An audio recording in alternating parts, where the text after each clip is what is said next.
Shalom saudara, senang berjumpa Anda hari ini. Yes, today is a very special day. Hari yang bergembira bagi NDC dan bagi kita semua. Benar sekali, kita merayakan ulang tahun NDC yang ke-29. Dan kita melakukannya secara online. Berbeda dengan tahun sebelumnya, tapi tetap dengan bersuka cita. Sebelum kita beribadah dan bersyukur atas kemurahan Tuhan bagi NDC, mari kita perhatikan beberapa informasi kegiatan yang terdapat di NDC Ministry. Ibadah 11 Oktober diadakan secara online melalui YouTube channel NDC. Saudara juga dapat mendengarkan audio streaming melalui ndcministry.tv. Dan kita akan dilayani, diberkati dengan firman Tuhan oleh Pastor Roni Daud Simeon. Untuk mengalami kemenangan dan sukacita setiap hari, bacalah Revive yang tersedia di platform media sosial dan aplikasi NDC. Kids at Home setiap hari Minggu tersedia di YouTube channel NDC mulai pukul 9. Dampingilah putra-putri Anda selama beribadah dan bukalah parenting guide yang tersedia di dalam aplikasi NDC. Ibadah online NDC Youth tersedia setiap Sabtu pukul 16 di YouTube channel NDC Youth. Subscribe dan tekan tanda bel untuk mendapatkan update konten menarik dari NDC Youth. Bagi saudara yang baru bergabung bersama kami dan ingin memiliki komunitas rohani atau core, silakan mendaftar melalui aplikasi NDC. Kami akan mengarahkan saudara bergabung ke dalam keluarga rohani untuk saling mendukung dan mendoakan. Pertemuan core dilakukan secara online.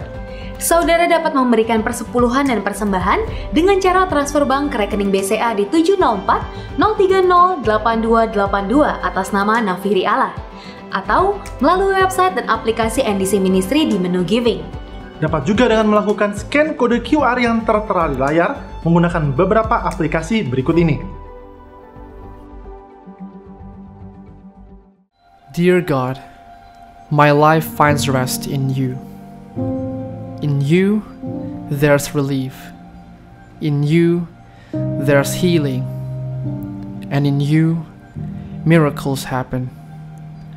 Live Encounter Night with Pastor Josia Abdi Saputra. Wednesday, 7th October at 7 p.m. on NDC YouTube channel or ndcministry.tv.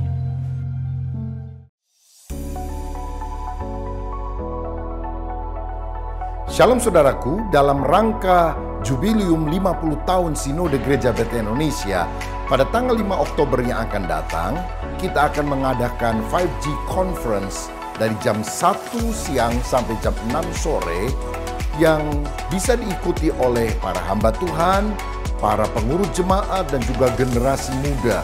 Para hamba-hamba Tuhan yang diurapi akan menyampaikan di dalam sesi umum dan juga di dalam workshop hal-hal yang sangat berguna bagi kita sekalian, dan ini terbuka untuk denominasi apapun juga. Daftarkan diri saudara sekarang di link berikut ini, dan tanggal 6-nya jam 7 sampai 9 malam kita akan mengadakan celebration melalui YouTube, yaitu merayakan hari ulang tahun Gereja Bethel Indonesia yang ke-50. Saya harap saudara semua bisa mengikutinya dan memberitahukan kepada semua orang, dan untuk tanggal 6 tidak perlu pendaftaran dan tidak dipungut biaya. Tuhan Yesus memberkati.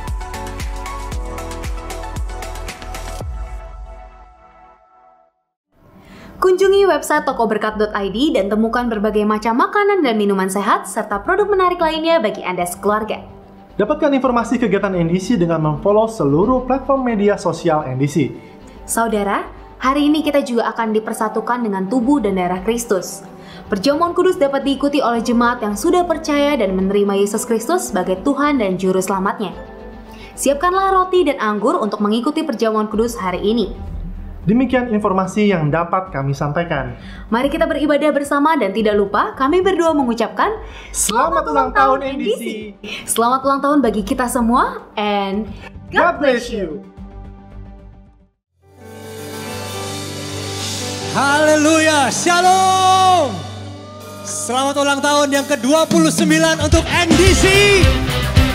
Mari kita bersyukur dan bersukacita bersama. Amin.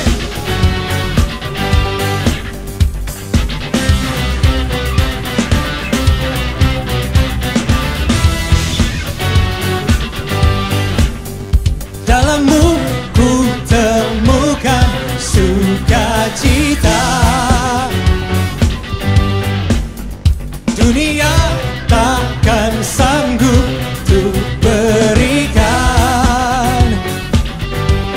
Segala bebanku pun digantikan selama ku ada di dalammu. Kaulah sukacita, kaulah sukacita, pengharapan dan kehidupan. Kau beri kekuatan, haleluya, bersukacita selamanya. Kau ada dalam hidupku Tuhan, Kau ada mendampingi setiap langkahku. Berikan kekuatan dengan Roh-Mu. Janji-Mu Tuhan, janji-Mu yang telah menuliskan. Ku punya rancangan yang indah. Semua Kaulah sukacita, pengharapan dan kehidupan. Kau beri kekuatan, haleluya, haleluya. Kaulah sukacita, pengharapan dan kehidupan. Kau beri kekuatan, haleluya, bersukacita selamanya. Kami bersyukur Tuhan untuk 29 tahun penyertaan-Mu atas gereja ini. Semua karena kebaikan-Mu. Amin.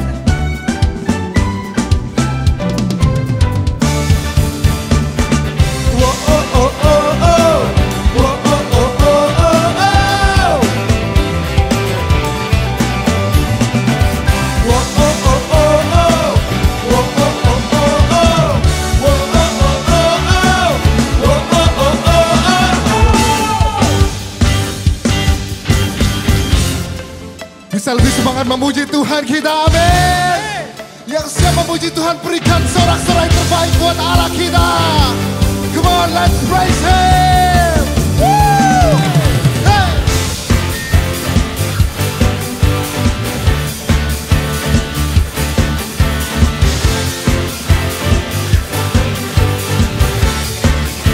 Mari angkat suaramu sama-sama katakan.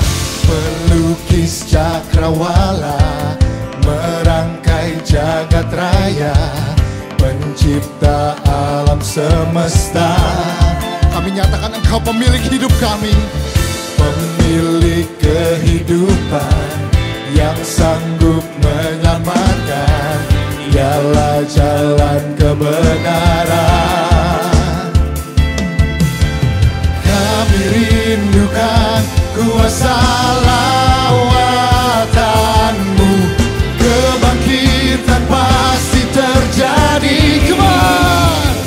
Wow, oh, oh. Datanglah dan bertata, kuat dan berkuasa, saat hati bersatu menaikkan pujian. Belenggu dipatahkan, mujizat dinyatakan. Great is our God. Amin. Mari bertepuk tangan buat Allah kita, come on.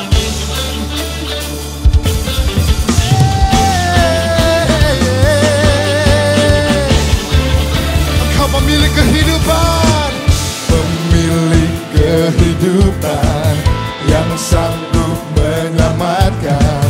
Dialah jalan kebenaran. Kami rindukan Engkau, kami rindukan kuasa lawatan-Mu, kebangkitan pasti terjadi. Oh, oh, oh. Datanglah dan bertata, kuat dan berkuasa, saat hati bersatu menaikkan pujian. Belenggu dipatahkan, mujizat dinyatakan. Ya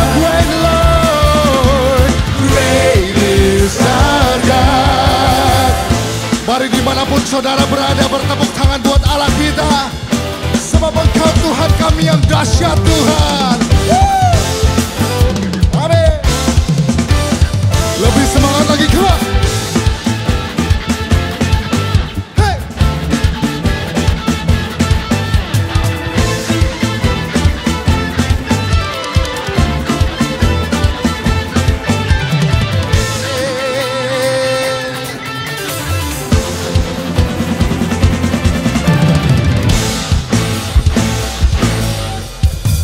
Mari angkat suaramu bersuka cita, katakan, kami rindukan kuasa lawatan-Mu. Kebangkitan pasti terjadi.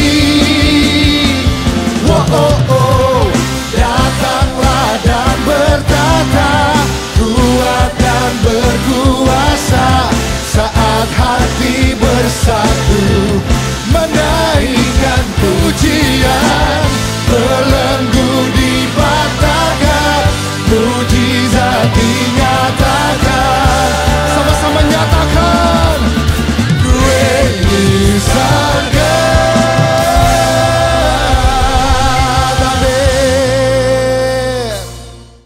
Tanggal 6, minggu pertama di bulan Oktober 1991, GBI Nafiri Allah memulai ibadah perdananya di sebuah rumah di Jalan Morotai, Jakarta Pusat.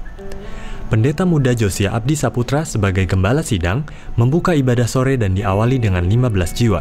1 tahun kemudian, GBI Nafiri Allah membuka kebaktian pagi di Wisma Indosemen Sudirman. Dan sebagai kantor sekretariat, disewa sebuah ruko di kawasan Harmoni. Karena kemurahan Tuhan, tahun 1994, gereja memiliki 2 ruko di Greenfield Maisonette, Jakarta Barat. Waktu pun bergulir, dan pada Mei 2002, gereja telah memiliki 6 ruko dengan kapasitas 600 kursi, dan jumlah jemaat saat itu telah mencapai 1.300 jiwa. Oleh kemurahan Tuhan, pada Juni 2004, GBI Nafiri Allah diberkati dengan Prisma Sport Club di perumahan Taman Kedoya Permai, Jakarta Barat. Tempat ini memiliki ballroom berkapasitas 2.000 kursi. Pertumbuhan jemaat pun terus terjadi dan pada Mei 2005 telah mencapai 2.000 jiwa. Di pertengahan 2009, kemurahan Tuhan kembali dinyatakan bagi gereja kita, yaitu dengan pembangunan Nafiri Convention Hall, NCH, yang terletak di APL Tower, Central Park Mall, Jakarta Barat. Setelah direnovasi karena jemaat yang bertambah, maka ruang ibadah di NCH kini dapat menampung 2.000 kursi. Dan pada Maret 2010, tercatat ada 7.000 jiwa yang digembalakan oleh GBI Nafiri Allah. Di Nafiri Convention Hall, saat ini berdiri dan beroperasi Sekolah Nafiri Study Center dengan jenjang pendidikan mulai dari PAUD hingga SMA. Tahun 2014, nama GBI Nafiri Allah berubah menjadi Nafiri Discipleship Church, NDC. Hal ini dilakukan karena NDC berfokus kepada pemuritan yang dilakukan melalui kelompok sel, yang diberi nama CORE atau Community of Revival. Ini juga sejalan dengan visi NDC, menjadikan setiap jemaat murid Yesus dengan cara yang relevan sehingga berdampak bagi lingkungan. NDC membuka ibadah baru di Living World Mall Alam Sutra di lantai 3 pada Mei 2014. Pertumbuhan jemaat yang sangat cepat diantisipasi dengan memindahkan lokasi gereja ke lantai 2 pada Februari 2017 yang dapat menampung 1.200 kursi. Puji Tuhan, jemaat NDC telah mencapai 9.000 jiwa pada saat perayaan NDC yang ke-23 di Oktober 2014. NDC juga diberkati dengan NDC Baywalk yang terletak di Baywalk Mall, Jakarta Utara, dengan ballroom yang dapat menampung 3.000 kursi. Ibadah perdana diadakan pada Desember 2014, bertepatan dengan ibadah Natal.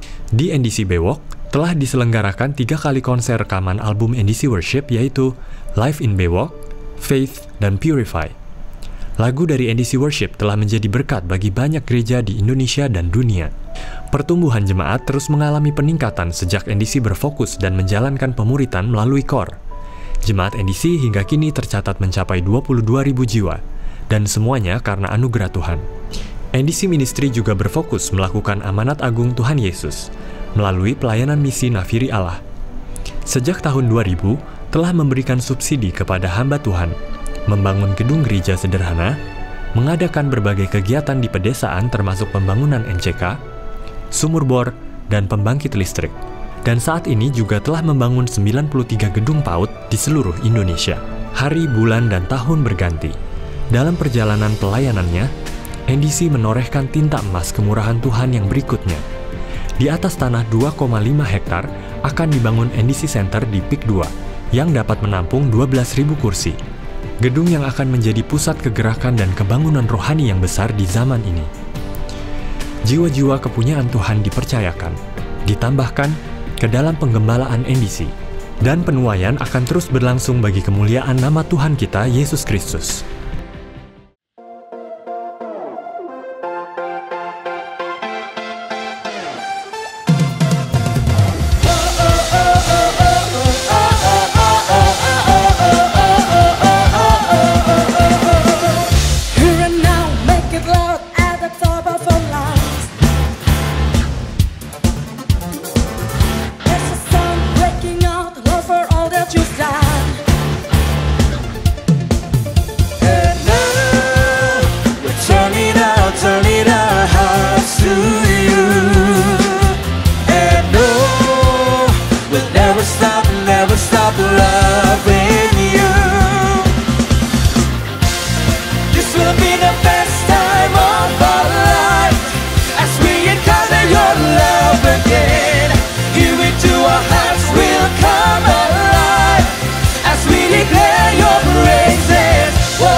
Hidup kami Tuhan, ini kami gereja-Mu, kami ada sampai saat ini, semua karena kasih, semua karena kemurahan-Mu.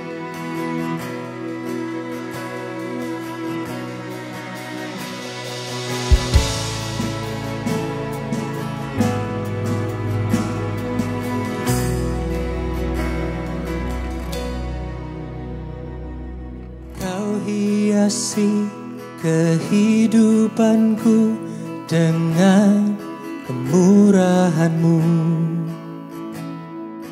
Kau rancangkan masa depanku penuh dengan harapan. Aku ada saat ini, semuanya karena kasih-Mu. Aku hidup hari ini, semua berkat kemurahan-Mu. Terima kasih Yesus, Engkau sangat baik, teramat baik bagiku.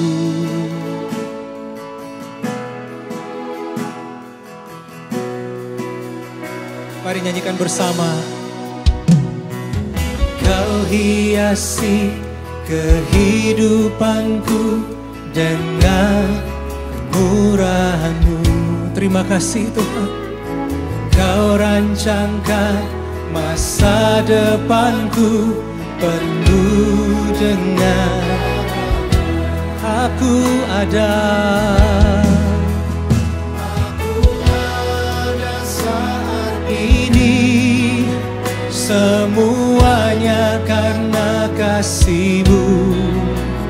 Aku hidup hari ini, semua berkat kemurahan-Mu.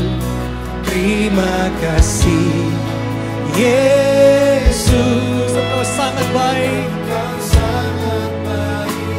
teramat baik. Aku ada saat ini, semuanya karena kasih-Mu. Aku hidup hari ini, semua berkat kemurahan. Katakan terima kasih Yesus. Yesus, Engkau sangat baik, teramat baik bagiku. Terima kasih buat segala kebaikan-Mu Tuhan, buat segala penyertaan-Mu dan kemurahan-Mu dalam hidup kami.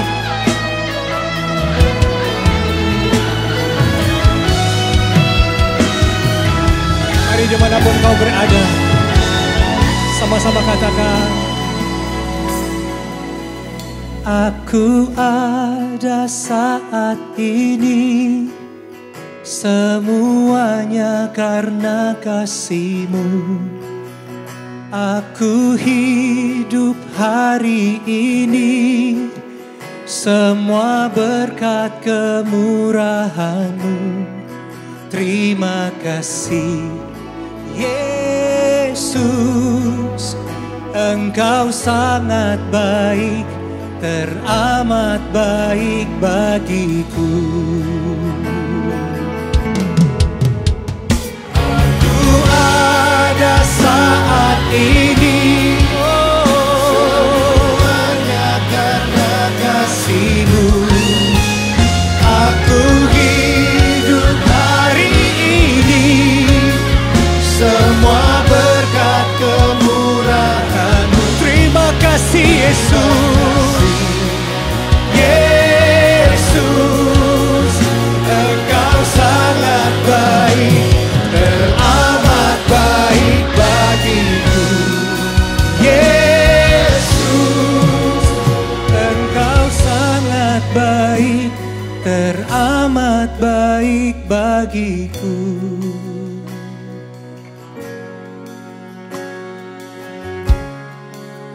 Mari kita sembah Tuhan. Bersyukur buat segala kebaikan.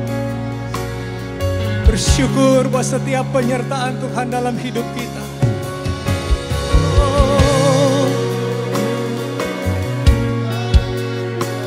Kami bersyukur Tuhan. Terima kasih Yesus.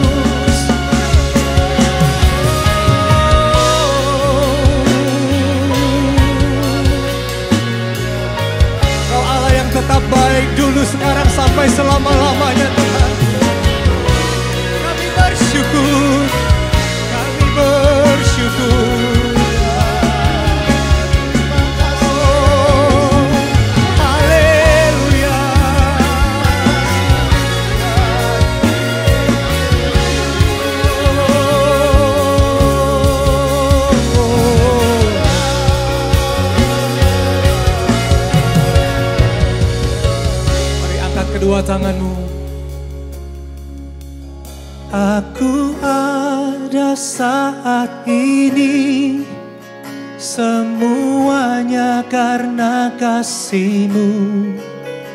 Aku hidup hari ini, semua berkat kemurahan-Mu. Terima kasih Yesus, Engkau sangat baik, teramat baik. Aku ada saat ini. Mari naikkan syukur kepada Tuhan. Aku hidup hari ini Tuhan, semua berkat kemurahan-Mu, semua berkat kemurahan. Terima kasih Yesus. Yesus, Engkau sangat baik, teramat baik. Aku ada saat ini,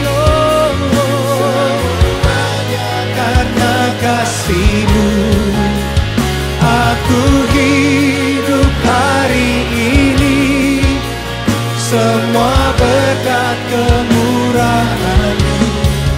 Terima kasih Yesus, Engkau sangat baik, teramat baik bagiku. Yesus, haleluya. Engkau sangat baik, teramat baik bagiku.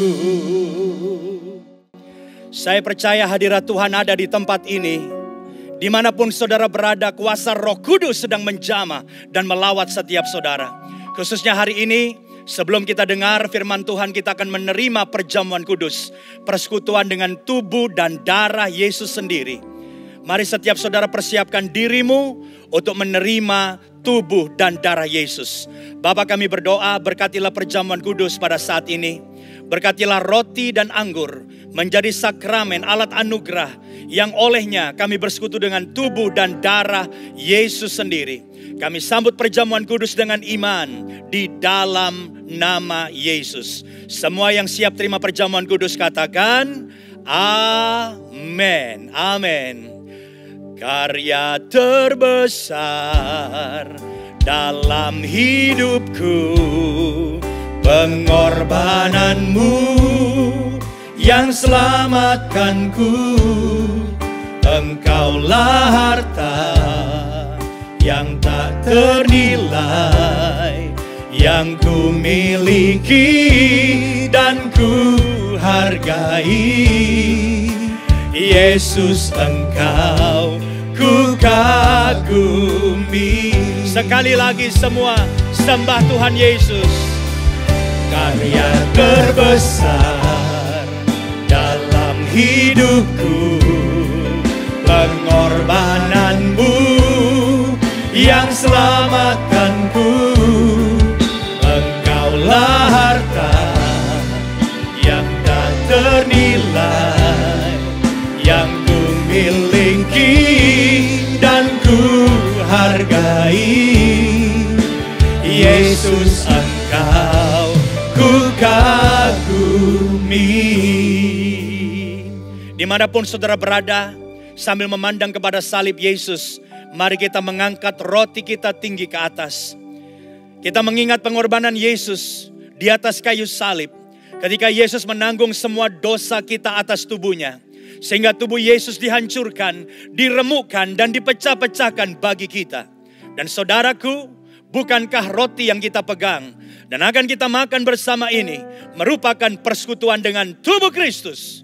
Yang percaya, mari kita makan bersama di dalam nama Yesus. Terima kasih Tuhan, kami boleh bersekutu dengan tubuh-Mu sendiri. Kami percaya Engkau sudah menanggung setiap dosa kami, bahkan juga setiap penyakit kami atas tubuh-Mu. Kami percaya lewat bilur pada tubuh Yesus, kami semua yang sakit sudah disembuhkan. Di dalam nama Yesus, setiap umat Tuhan menerima kesembuhan ilahi, karena Tuhan sudah menanggung penyakit kami di atas kayu salib. Dan sekarang mari kita angkat cawan kita tinggi ke atas saudara. Sekali lagi kita memandang kepada salib Yesus. Mengingat ketika Yesus mencurahkan darahnya bagi kita. Ketika Yesus dicambuk, darah mengalir. Ketika tangan dan kakinya dipaku, kepalanya dimahkotai duri, darah tercurah bagi kita. Dan akhirnya lambung Yesus ditusuk dengan tombak. Darah bercampur air mengalir keluar. Artinya seluruh darah Yesus telah tercurah habis untuk menebus dan menyelamatkan kita. Dan saudaraku, bukan kacauan dan anggur yang kita pegang dan akan kita minum bersama ini merupakan persekutuan dengan darah Kristus. Yang percaya, mari kita minum bersama di dalam nama Yesus.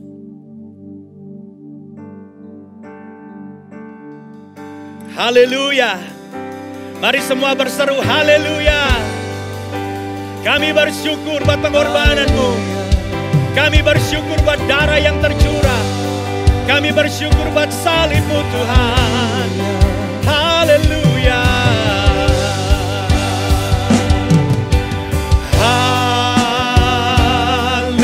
Haleluya. Mari angkat tanganmu dan sembah Dia. Setiap saudara dimanapun berada, angkat tanganmu dan sembah Dia. Oh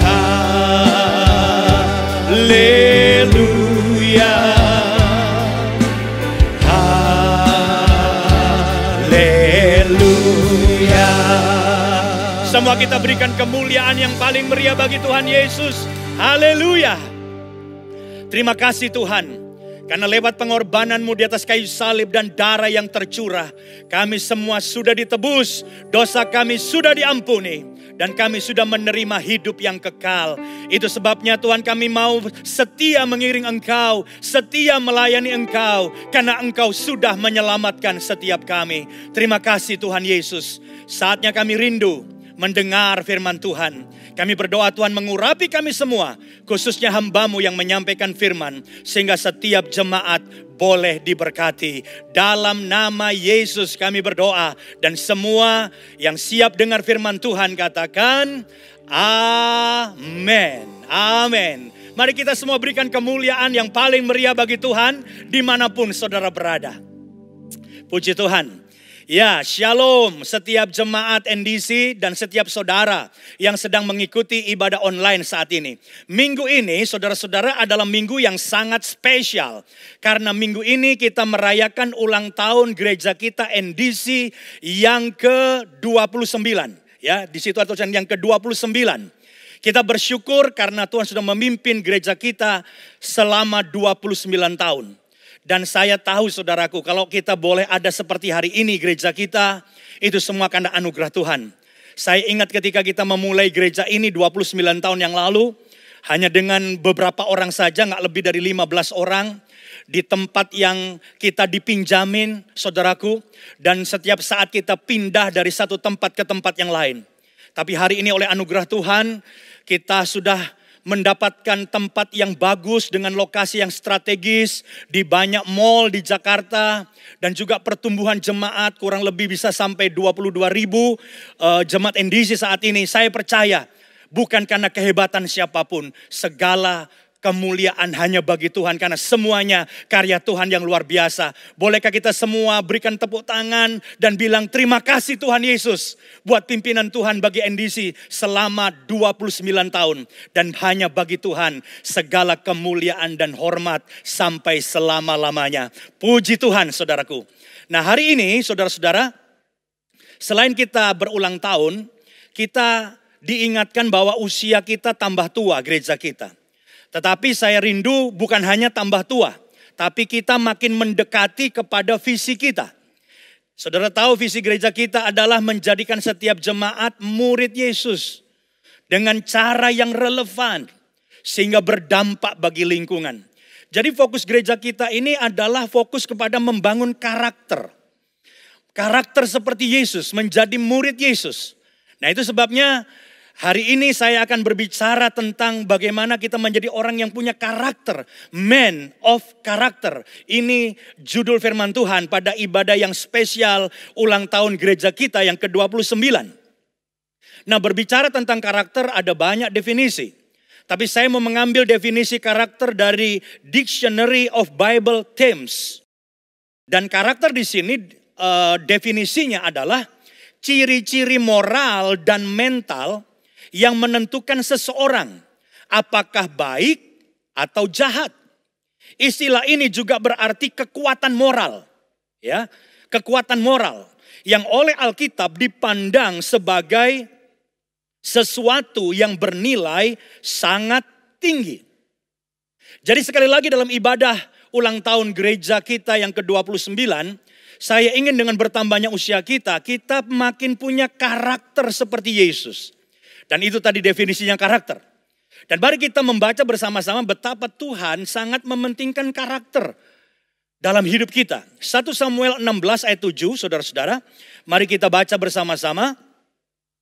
Tetapi berfirmanlah Tuhan kepada Samuel, janganlah pandang parasnya atau perawakan yang tinggi, sebab aku telah menolaknya. Perhatikan, bukan yang dilihat manusia, yang dilihat Allah. Manusia melihat apa yang di depan mata, tetapi Tuhan melihat hati. Saudara-saudara perhatikan, di sini firman Tuhan dengan jelas memberitahu kepada kita bahwa Tuhan itu sangat memperhatikan dan concern kepada yang namanya hati. Tuhan melihat hati. Manusia mungkin kita semua melihat penampilan seseorang, prestasinya, pencapaiannya yang luar biasa. Tapi sebenarnya Tuhan nggak terlalu tertarik dengan semua pencapaian kita. Tuhan fokus kepada hati. Atau dengan kata lain, dengan karakter. Karena hati itu sesuatu yang menjadi sumber dari semua yang kita lakukan. Dan itu juga lah karakter. Karakter adalah yang menjadi dasar dari semua yang kita lakukan, saudaraku. Dan itu yang sangat penting. Itu sebabnya dalam ulang tahun gereja kita yang ke-29, saya nggak bicara tentang berkat. Saya nggak bicara tentang pencapaian. Tapi saya mau bicara semakin bertambah usia gereja kita makin menuju kepada visi kita. Menjadi dewasa, menjadi seperti Yesus, punya karakter seperti yang Tuhan kehendaki. Nah, hari ini kita akan fokus belajar dari seorang tokoh yang namanya Yusuf, saudaraku. Kita belajar dari kitab Kejadian pasal 37, saudara-saudara. Kita melihat bagaimana Yusuf, seorang tokoh yang punya karakter, man of character. Karakter yang luar biasa. Bagaimana dia lewat mimpinya Tuhan menyatakan bahwa dia akan menjadi raja. Tetapi nggak langsung jadi raja. Tapi justru Yusuf mengalami pengalaman hidup yang luar biasa. Sampai akhirnya dia menjadi raja. Nah, kita mau belajar bersama-sama. Apa yang kita bisa pelajari dari kehidupan Yusuf. Khususnya tentang karakter. Karena kita mau fokus belajar tentang karakter hari ini. Mari kita lihat yang pertama, saudaraku. Yang pertama yang ketika kita belajar dari Kejadian pasal 37 dari tokoh yang bernama Yusuf, yang pertama kita menemukan bahwa Tuhan mengizinkan masalah untuk membentuk karakter kita. Sebuah kebenaran yang sudah sering kita dengar. Tapi saya mau tekankan sekali lagi karena ini kebenaran yang sangat mendasar. Tuhan mengizinkan masalah terjadi dalam hidup saudara dan saya untuk membentuk karakter kita. Jadi masalah itu bukan datang kebetulan. Itu seizin Tuhan. Nah, di dalam Kejadian 37 coba kita lihat bagaimana awalnya Yusuf mendapatkan mimpi bahwa dia akan menjadi raja. Dan ini mimpi datang dari Tuhan. Saya bacakan Kejadian 37 ayat 6 sampai 7 dan ayat 9. Karena katanya kepada mereka, coba dengarkan mimpi yang kuimpikan ini. Tampak kita sedang di ladang mengikat berkas-berkas gandum, lalu bangkitlah berkasku dan tegak berdiri. Kemudian datanglah berkas-berkas kamu sekalian mengelilingi dan sujud menyembah kepada berkasku itu. Nah, ini mimpi Yusuf. Bahwa berkasnya dalam mimpi itu dia berdiri dan semua saudara-saudaranya sujud. Dan ini mimpi dari Tuhan menunjukkan bahwa Yusuf akan jadi raja. Kemudian berlanjut dengan ayat yang ke-9. Yusuf mimpi lagi. Lalu ia memimpikan pula mimpi yang lain. Yang diceritakannya kepada saudara-saudaranya. Katanya, aku bermimpi pula.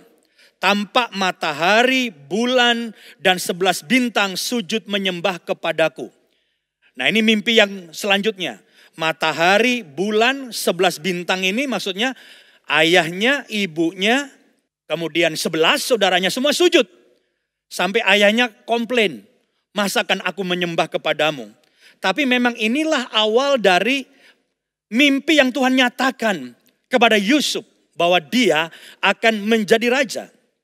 Nah, perhatikan di sini bahwa sejak mimpi ini, saudaraku, Yusuf nggak tiba-tiba menjadi raja dan nggak tiba-tiba langsung hidupnya menanjak. Justru sejak mimpinya dia menjadi raja, ada begitu banyak persoalan dan masalah yang harus dihadapi Yusuf. Dan tentunya untuk membentuk karakter Yusuf. Karena jadi raja itu karakter perlu dibentuk, saudaraku. Untuk dapat berkat yang besar pun dalam hidup saudara, saudara perlu karakternya dibentuk. Kalau orang dapat berkat besar, tidak siap karakternya, belum dibentuk oleh Tuhan, bahaya, saudaraku. Jadi di sini justru setelah mimpi ini Yusuf mengalami begitu banyak masalah, mengalami banyak persoalan. Dia harus dijual jadi budak di Mesir dan mengalami masuk penjara dan sebagainya. Pertanyaannya adalah, apa Tuhan gak bisa melepaskan Yusuf dari semuanya?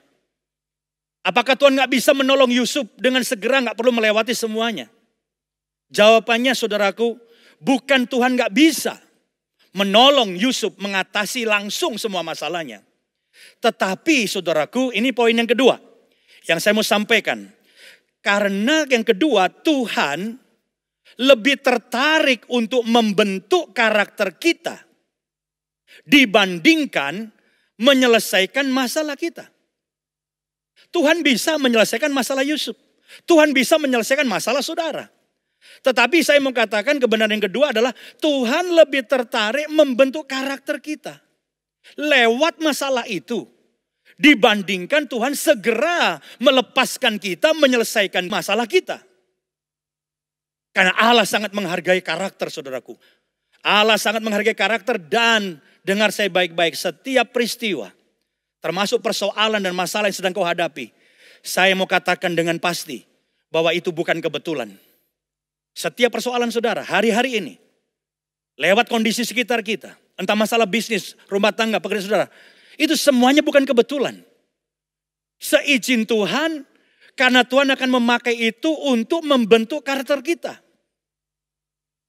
Nah, tahukah saudara bahwa Tuhan gak sulit untuk membebaskan kita? Mudah sekali Tuhan untuk membebaskan kita dari setiap masalah kita hari ini. Tapi Tuhan lebih tertarik saudara ada dalam masalah itu dulu. Karena Tuhan ingin memproses kita, membentuk karakter kita lewat setiap persoalan yang kita hadapi. Kalau kita melihat di dalam Roma 5 ayat 3 sampai 4. Roma 5 ayat 3 sampai 4 saya bacakan, perhatikan. Dan bukan hanya itu saja. Kita malah bermegah juga dalam kesengsaraan kita. Karena kita tahu bahwa kesengsaraan itu menimbulkan ketekunan. Dan ketekunan menimbulkan tahan uji. Dan tahan uji menimbulkan pengharapan. Saya tertarik untuk saya membacakan kitab Roma 5 ayat 3 sampai 4 ini dari terjemahan bahasa Inggris dari NLT, saudaraku. Perhatikan, saya mulai langsung ayat 4 aja. Ayat 3-nya bisa diperlihatkan, saya langsung ayat 4. And endurance develop strength of character. Garis bawahi. Strength of character and character strengthen our confident hope of salvation. Jadi jelas di sini bahwa semua hal yang terjadi, persoalan yang engkau alami, Tuhan bisa segera menyelesaikan masalah saudara. Tetapi sekali lagi, lewat peristiwa Yusuf, saya belajar satu hal. Kenapa ya kok Yusuf harus melewati semuanya itu? Tuhan lebih tertarik membentuk karakter kita dibanding melepaskan kita dari setiap masalah. Toh pada akhirnya masalah akan berlalu ketika proses pembentukan karakter sudah terjadi dalam hidup kita. Yang setuju katakan amin. Dan berikan kemuliaan bagi Tuhan. Haleluya. Sekarang yang ketiga. Yang kita bisa pelajari dari kehidupan Yusuf. Masalah atau krisis akan menyingkapkan karakter kita yang sesungguhnya. Saudara-saudara, dalam kondisi yang normal, kita punya karakter itu kelihatan oke-oke saja. Teman-teman kita di gereja, teman kita di core, atau teman kita di bisnis yang sesama anak Tuhan, kelihatan semuanya oke-oke saja. Namun ketika seseorang mengalami krisis, mengalami masalah, saudaraku, di situ baru kelihatan karakter yang sebenarnya itu keluar. Jadi di sini kita melihat bahwa masalah itu penting. Masalah dan krisis yang kau alami itu penting untuk apa? Menyingkapkan karakter kita yang sebenarnya. Dan ini menjadi tema besar kita untuk bulan Oktober ini, ya, untuk kita menyingkapkan, membuka topeng kita tentang karakter kita yang sebenarnya. Kadang-kadang kita lihat orang itu sabar. Tapi ketika dalam krisis tiba-tiba kita tahu, oh dia pemarah. Oh dia orang yang pemurah. Tapi ketika ada dalam krisis dan masalah kelihatan aslinya. Oh dia egois. Oh ternyata dia pendendam ya. Dia sulit memaafkan. Oh kelihatannya dia itu kalimat kata-katanya bagus. Waktu gak ada masalah. Tiba-tiba kita kaget saudaraku. Hari-hari ini kita ketemu dengan teman ya segereja yang udah lama gak ketemu. Ternyata kata-katanya, kalimatnya, wow mengerikan. Nah kenapa bisa berubah? Seseorang ketika berada di dalam masalah, berada dalam kesulitan, krisis, di situ karakter aslinya keluar. Nah ini yang saya lihat justru menarik dalam kehidupan Yusuf saudaraku. Karena justru ketika Yusuf di dalam krisis, masalah, dia mau dibunuh, kemudian dia akhirnya dijual, menjadi budak di Mesir. Saya melihat dalam krisis, dalam masalah yang luar biasa itu, karakternya muncul indah. Nah ini yang saya ingin kita semua juga seperti ini saudaraku. Coba kita lihat ya karakter Yusuf. Kejadian 39 ayat 2. Ya Kejadian 39 ayat 2 dikatakan, tetapi Tuhan menyertai Yusuf. Sehingga ia menjadi seorang yang selalu berhasil dalam pekerjaannya. Maka tinggallah ia di rumah tuannya orang Mesir itu. Firman Tuhan bilang Yusuf selalu berhasil. Ingat bagaimanapun juga tetap nomor satu. Tuhan membuat kita berhasil. Tapi Tuhan membuat orang berhasil. Siapa orang itu? Orang yang punya karakter yang baik. Dan Yusuf kemudian tinggal di rumah tuannya di Mesir. Di rumah Potifar. Dan saudara tahu kinerjanya seperti apa. Coba lihat ayat 6. Ayat 6 saudara. Segala miliknya diserahkannya pada kekuasaan Yusuf. Dan dengan bantuan Yusuf, ia tidak usah lagi mengatur apa-apapun selain dari makanannya sendiri. Adapun Yusuf itu manis sikapnya dan elok parasnya. Saudara lihat, dalam tekanan krisis masalah dia menjadi budak di Mesir, dia tetap berprestasi. Pekerjaannya terbukti baik sampai dia diangkat menjadi pemimpin. Mengatur semua urusan dari si Potifar. Saudara bayangkan bahwa di tengah tekanan ada orang yang terpuruk. Kelihatan karakternya, oh ternyata dia malas. Oh ternyata dia gak punya integritas. Oh ternyata dia gak jujur. Ada banyak orang seperti itu saudara. Kita terkaget-kaget, oh ternyata teman kita yang dulu kita dengar sangat bagus, sangat baik. Krisis COVID-19 membuka banyak kedok orang. Karakter aslinya keluar. Oh ternyata dia nipu ya. Oh ternyata dia dalam kondisi sulit kalau utang gak bayar ya. Oh dan ada banyak hal yang lain. Tapi Yusuf di tengah krisis dia membuktikan. Dia seorang yang bekerjanya rajin, berprestasi, bisa dipercaya, diangkat oleh tuannya saudaraku. Masih berlanjut ayat 10 sekarang. Dalam kondisi seperti itu timbul godaan. Ya istri Potifar menyukai Yusuf saudaraku. Dan mengajak untuk melakukan hal-hal yang tidak baik. Perhatikan Kejadian 39 ayat 10. Walaupun dari hari ke hari perempuan itu membujuk Yusuf. Yusuf tidak mendengarkan bujukannya itu untuk tidur di sisinya. Dan bersetubuh dengan dia. Jadi Yusuf ini seorang yang punya integritas. Dalam kondisi tertekan tetap berprestasi, rajin.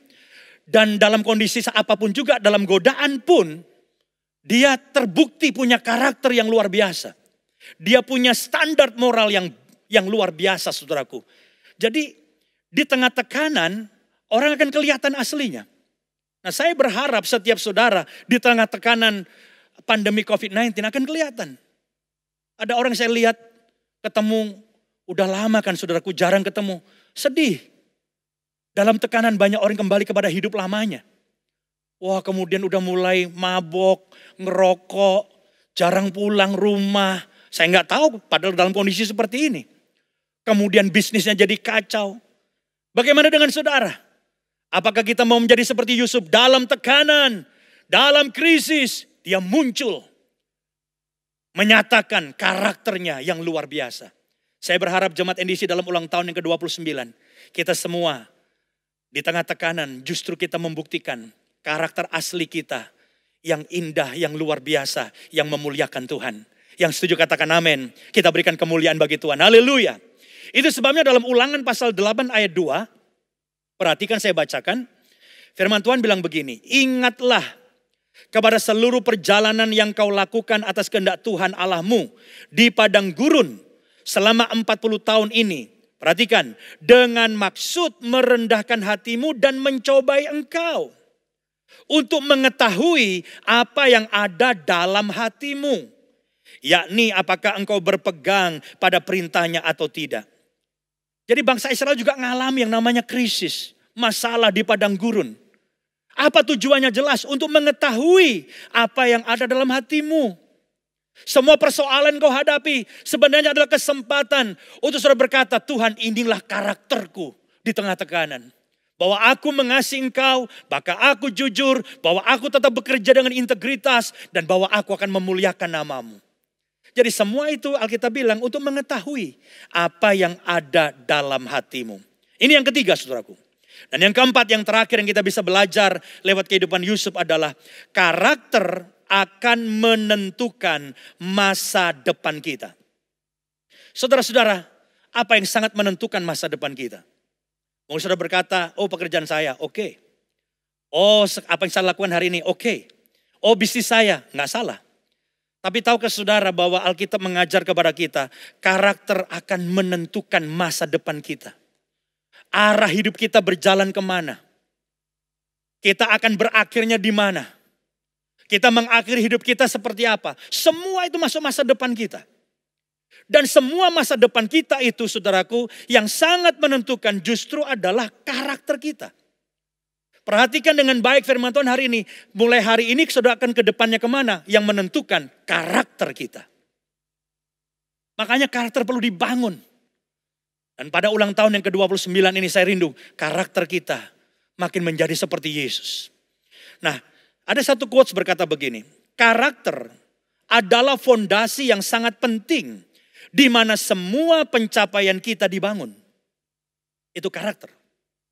Dan saudara melihat. Tuhan membentuk Yusuf, karakternya Yusuf berapa tahun? 13 tahun. Dari umur 17, tentunya sebelumnya ada juga proses pembentukannya. Tapi yang kita bisa perhatikan dari umur 17 sampai umur 30 tahun.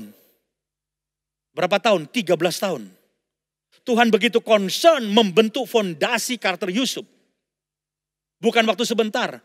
Karena berkatnya yang akan Tuhan berikan adalah dia akan diangkat menjadi raja. Ada pembentukan yang luar biasa. Tapi untuk mengangkat Yusuf, dia dari penjara keluar dan kemudian menjadi wakil Fir'aun, menjadi raja muda atau perdana menteri di Mesir, itu waktunya singkat. Jadi sebenarnya itu mengangkat saudara menjadi seseorang yang luar biasa, diberkati Tuhan, itu nggak perlu waktu panjang. Tetapi proses persiapannya, bagaimana Yusuf dipersiapkan, karakternya dibentuk, untuk siap menjadi raja itu 13 tahun. Semua rencana besar Allah dalam hidup seseorang perlu pembentukan karakter. Perlu waktu yang panjang. Dan masa depan ada banyak orang yang kelihatannya hebat menjadi hancur. Persoalannya apa? Juga karakter. Saya bisa sebutkan seperti Raja Saul misalnya. Diawali dengan luar biasa. Tapi masa depannya dia kemana, akhir hidupnya, karakterlah yang menentukan. Karakterlah yang menentukan akhir hidup kita seperti apa. Arah hidup kita kemana. Masa depan kita. Karakter kita lah yang akan sangat menentukan.